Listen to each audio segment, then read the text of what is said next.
Yeah, welcome back. This is face-to-face on ChannelOne TV. My guest is the Greater Accra Regional Chairman of the New Patriotic Party. When you went to conference, you tabled 56 motions. All of them but 2 were rejected. Let's talk about the 2 that were rejected, especially the one on reducing the age of your youth. Your party has rejected the plan to bring it down to 35. There's a view that the NPP as a party does not want youth development, and that even though your leadership proposed it, the party at the base and the entirety of the party has said, no, we don't agree. What's your view on what happened? All right, thank you. Let me make reference to my constituency, Sege constituency, where I contested, the parliamentary seat in 2008, 2012, and 2016. From that time up to now, the NDC youth organizer, who is way older than me, is still the NDC youth organizer up to now. Oh, how? What's his name? Yeah. What's his name? I'll get it. And how about your own youth organizer? My own youth organizer at Sege now? Yes. Oh, he is just a young guy. I'll get the name for you. So you didn't have an old youth organizer? No. We've been trying to keep it. You see, Moses Abo would have contested again as a youth organizer, but he's moving to contest as an organizer now because of age. And a lot of our people, we've put ourselves somewhere, and we're trying to do what is internationally the convention. But what's your point with the NDC organizer? I don't get it. What's your point? No, what I'm trying to say, because you are saying NPP, we are here not to be kind of giving space to them. That's why I made reference to the NDC. I mean, we are the 2 leading parties. I wish you could mention his name so that we can call I'll get his name for you before I leave here. Yes. So I'm trying to say that if the NDC is doing it and there's no problem with it, we had wanted to keep the age limit at where it should be, and the party says no, we just leave it as it is. So it means that the upper limit of 40 years, that we were, looking at earlier, will be the status quo. So for that one, and the rejection was outright. You heard the noise in the stadium. It was outright, so we leave it like that. Is it not because the people who are going to contest that position are all older than 35, and so they want to whip their people into line to say no way?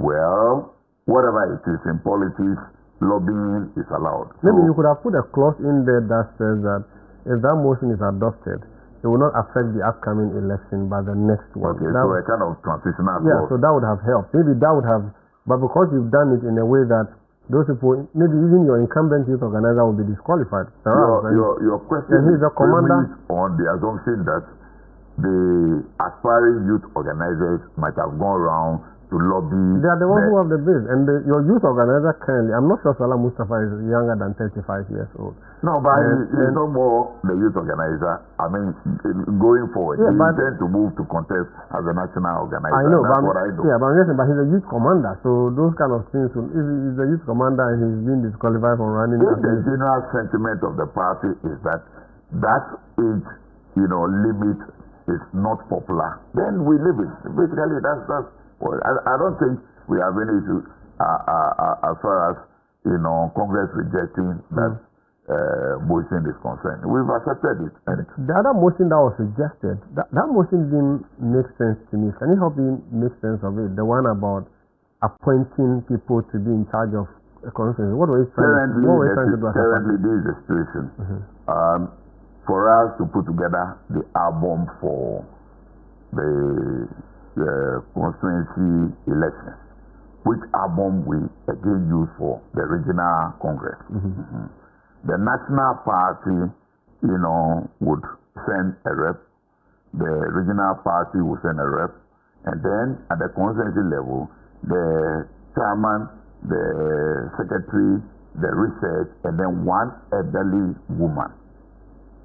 In a situation where the national rep, who the ranking will be the senior most, will act as the chair. All right? This is the composition of the membership that sees through the process. All right.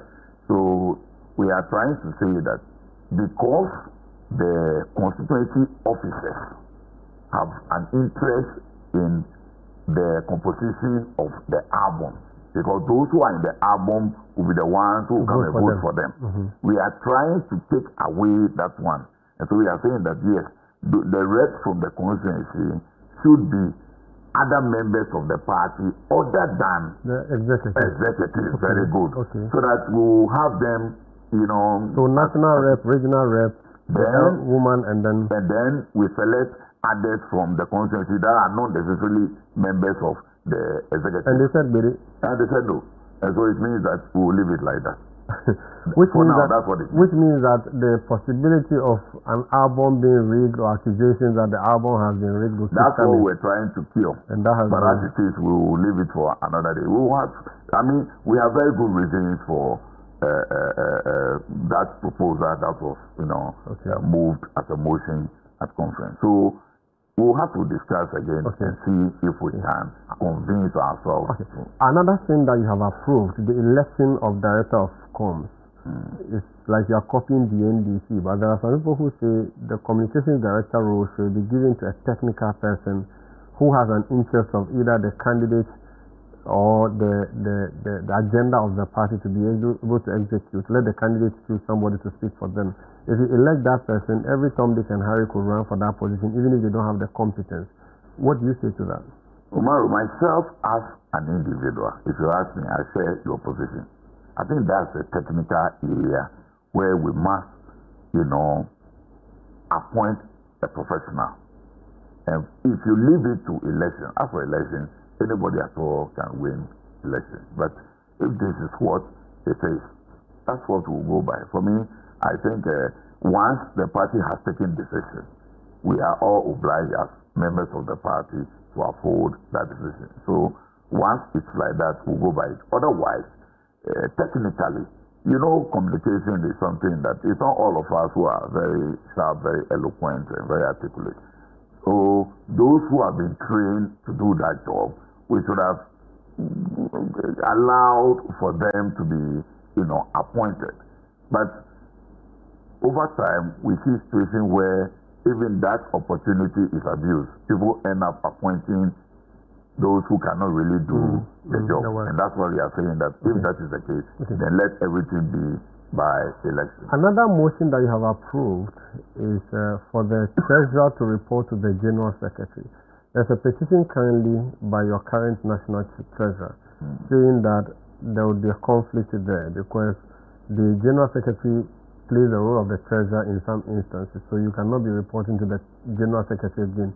That he thinks you should continue to report to the chairman, which is currently the situation. I don't know if you have seen that petition and what your comment on it. You see, the party runs executive chairmanship. We must understand that. It is the general secretary who runs the day-to-day affairs of the party technically. Administrator. Because he is the chief administrator of the party. So you will be right in saying that he is the chief, spending officer.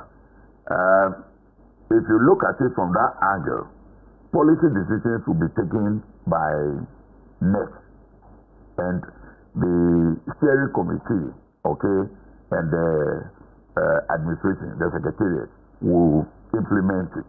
Now, if I'm the one who is in charge, like it is in the corporate setting, if I am the general manager and you are the accountant and you don't report to me, but you have to report to my superior, you can see the potential break in command. I can tell you, reference the decision that was taken at NEC, we have to buy, say, this table.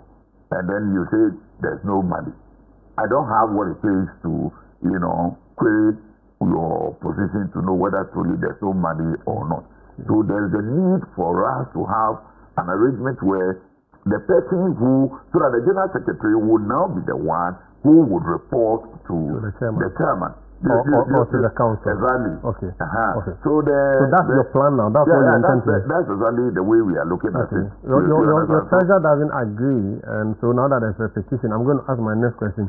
How does someone come against? So the motions that were adopted, if anybody is opposed to it, how can they fight it or how can they raise complaints? Well, that's a bit technical. I'm not too sure I'll be able to provide a very good answer, but let me make an attempt. You see, the annual Delegates Conference is the highest decision-making body of the party. Now, we've been to conference. We've taken decisions. That's the motion that were passed, 54 out of the 56. Now, the how do you call it? The committee that put this together, that's the Constitution Amendment Committee. They will now have to do the amendments in the party's constitution and then present it to council. Once that is, done, then the national chairman and then the general secretary will pen their signatures to it, and that's what we are going to work with. So if there is any petition, whether there is space for that consideration again, I'm not too sure that that can be, answered by the legal team.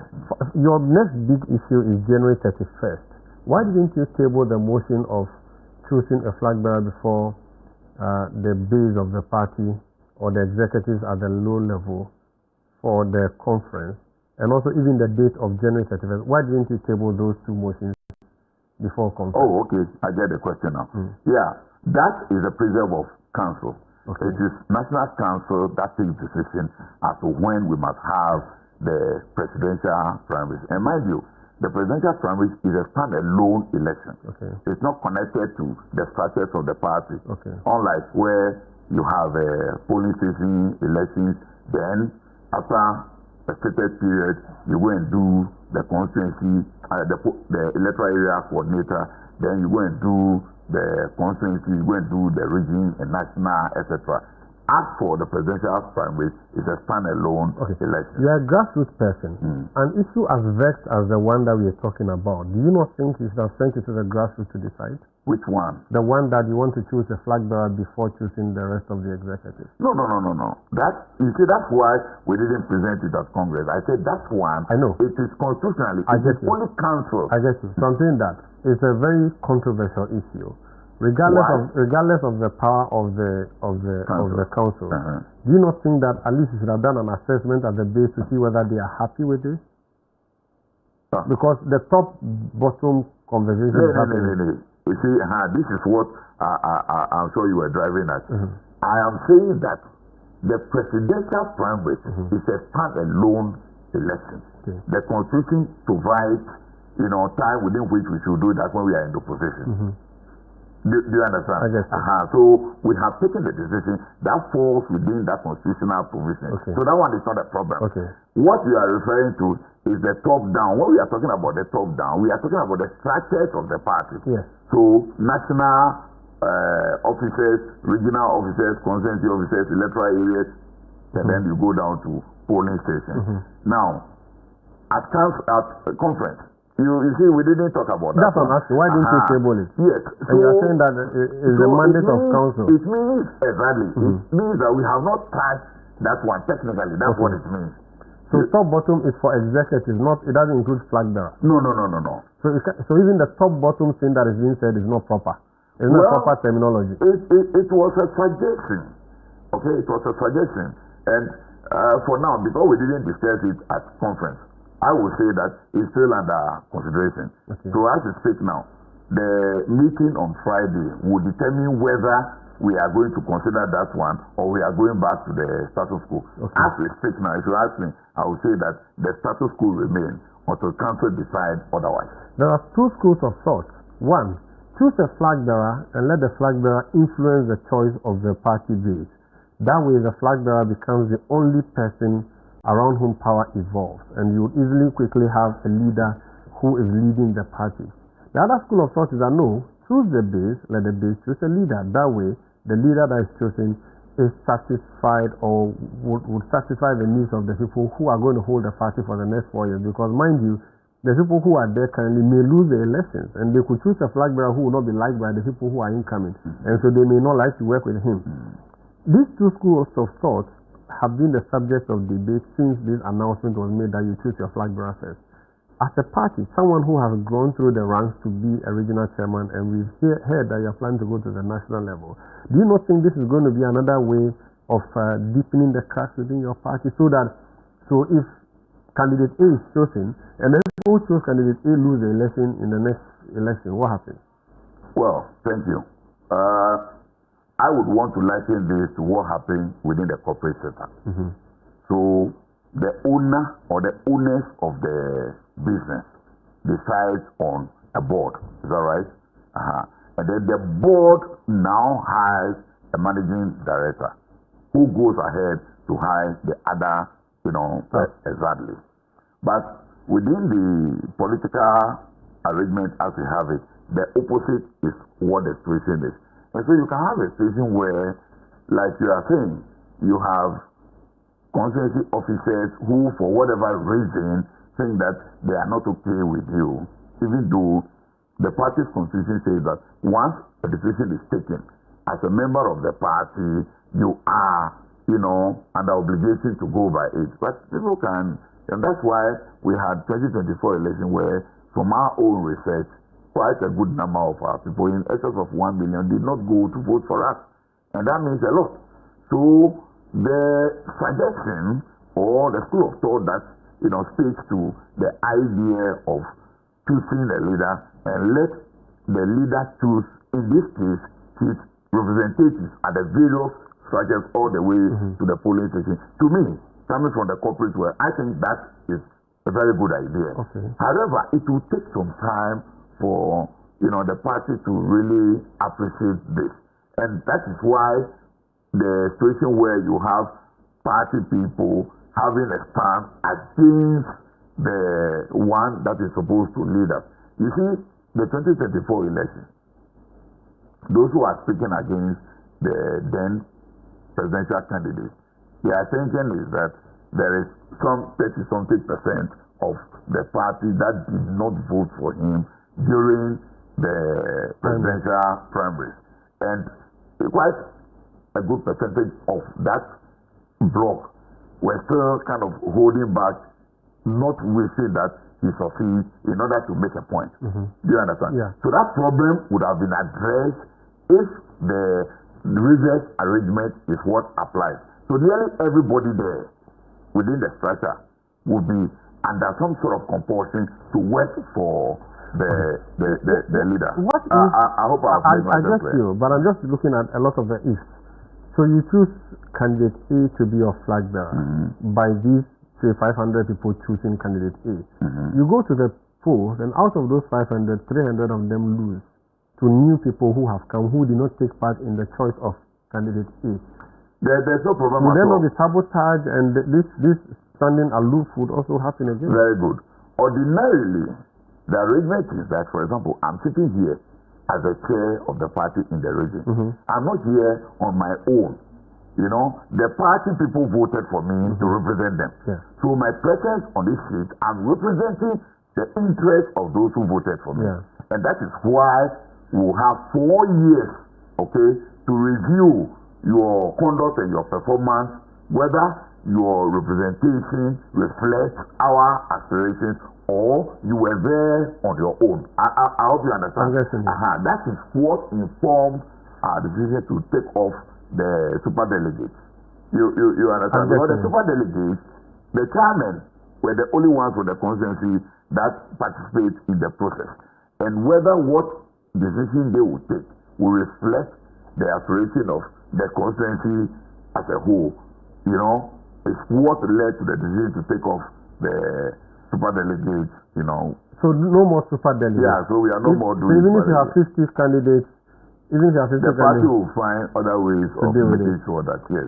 You're a leader of your party, or Chairman Abolished. I heard him speak today, and he said that the NPP has to make sure that Dr. Boakye wins handsomely or bigly, to borrow Donald Trump's words. Otherwise, you risk a lot of division. So that if Dr. Boakye wins by just 50 plus 1 vote, then it means he has another 50% that does not support him. And for him, he's a supporter of Dr. Boakye, and that's why he used the word Dr. Boakye. And he's saying that the only way that you can be united as a party is for Dr. Boakye to not just be elected, but also be elected handsomely. What's your view on this? Well, I am in a difficult situation now by virtue of the chair on which I am. You must appreciate that.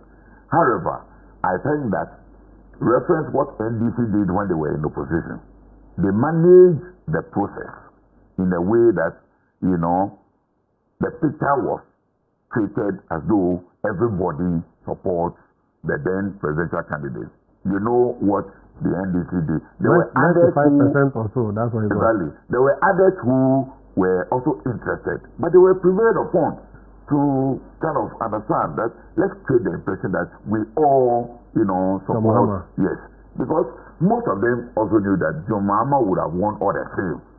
But there were other interests who were trying to say, okay, let me, you know, test the waters, let me register my name and all that one. So if I should understand what Osei Mensah is seeking to, you know, convey, I think that is all that he's trying to say. As we speak now, every NPP person has a fair idea of who will win the primary. But others are there who, you know, like my own friend, I don't think it's proper to mention the name. We have one of the candidates who has constantly been, you know, contesting. You are mentioning the name, not me. You know, so you know that you will not win the. No, Adani won't say he will win. He said it this time. I'm not referring to that anymore. I'm saying that there are other Asura who know that they will not win. Yes. But they just want to test waters, they want their name there and all. And people also use that same opportunity for other things. You understand? There are others who have sponsors behind and so they think that, well, this is the way, we want you to get it.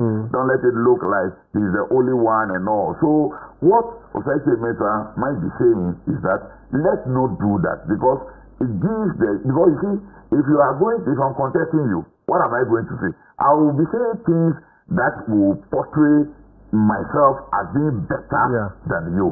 And in that process, I might say things that will hurt you if you become the potential primary tomorrow. And then the opponents will latch onto that one and use it against us. So if we are able to manage our own internal arrangements such that we present a united front, the better for us. This is Face to Face on ChannelOne TV. My conversation with the Greater Accra Regional Chairman of the NPP continues after this. Please stay with us.